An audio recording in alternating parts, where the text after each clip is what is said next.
Sabe aquela briga diária com o despertador? Pois é, ela é real para muita, mas muita gente mesmo. O botão de soneca, então, parece que ele chama a gente, né? Uma tentação quase impossível de resistir.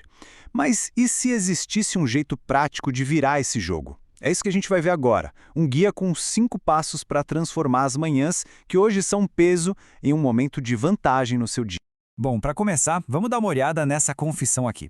É algo que, nossa, acho que muita gente vai se identificar na hora. Aquela sensação de que o despertador é o grande vilão da história, sabe? O inimigo número 1 das nossas manhãs. A verdade é que a jornada para mudar qualquer hábito quase sempre começa assim, né? Reconhecendo esse ponto que incomoda, que é uma dor que a gente compartilha. E olha só que interessante a transformação que é possível. E de alguém que odeia as manhãs para alguém que ama. Isso mostra uma coisa que é chave. Ser uma pessoa da manhã não é tipo algo que nasce com a gente, não é um traço de personalidade fixo, é um hábito. E hábitos a gente constrói. O objetivo final é esse: deixar de acordar só por obrigação e passar a acordar porque se tem um propósito claro. Beleza, mas por onde a gente começa essa mudança? Então o primeiro passo, curiosamente, não é nenhum truque mirabolante, é algo mais profundo, autoconhecimento. Antes de sair aplicando qualquer técnica, a ideia aqui é primeiro parar e tentar entender o nosso próprio ritmo, o nosso relógio biológico. É por isso que, antes de mais nada, a proposta é essa reflexão. Qual é o período do dia em que a gente se sente mais produtivo? Porque, vamos ser sinceros, se alguém funciona muito melhor à noite, forçar a acordar às 5 da manhã pode ser até um tiro no pé. Esse guia é mais para quem sente que amanhã tem um potencial ali, sabe? Mas que por algum motivo ainda não conseguiu destravar esse poder. Então vamos lá para a primeira dica prática, e ela é genial de tão simples. É uma pequena mudança no ambiente, mas que obriga a gente a agir na hora e quebra de vez aquele ciclo vicioso da soneca. A lógica por trás disso é fantástica de tão simples. Quando o despertador está longe, não tem jeito. O ciclo de apertar a soneca e voltar a dormir já era. É preciso levantar. E essa parte de mudar o som do alarme, olha, é super importante, porque o nosso cérebro é esperto. Ele se acostuma com o barulho e, com o tempo, começa a simplesmente ignorar. Então a ideia é meio que dar um truque no nosso piloto automático.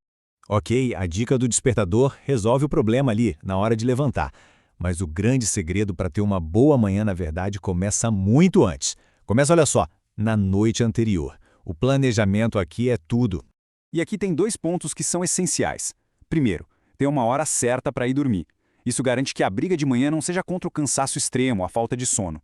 E segundo, criar uma rotina noturna. Isso funciona como um sinal, um gatilho para o nosso corpo e para o nosso cérebro entenderem que, opa, tá chegando a hora de desligar.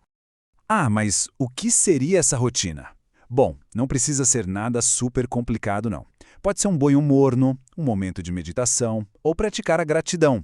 E talvez o mais importante de tudo hoje em dia, se desconectar das telas. Aquela luz azul dos celulares, da TV, ela atrapalha a produção de melatonina, que é o hormônio do sono.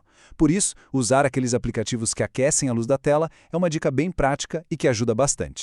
Bom, a gente já viu dicas práticas de ambiente, de planejamento. Agora a gente chega no que talvez seja o ponto central de tudo isso. A motivação, aquele motor interno. Porque, sem ele, todas as outras estratégias, por melhores que sejam, podem acabar falhando. É aqui que está o coração da coisa. Se não existir uma resposta forte para essa pergunta, a disciplina 1 hora vai fraquejar. Pensa só naqueles dias em que a gente pula da cama sem esforço nenhum, tipo no dia de uma viagem super esperada, ou no nosso aniversário. Por quê? Porque existia um porquê muito forte. O grande desafio é conseguir criar um porquê poderoso, sim, para todos os outros dias.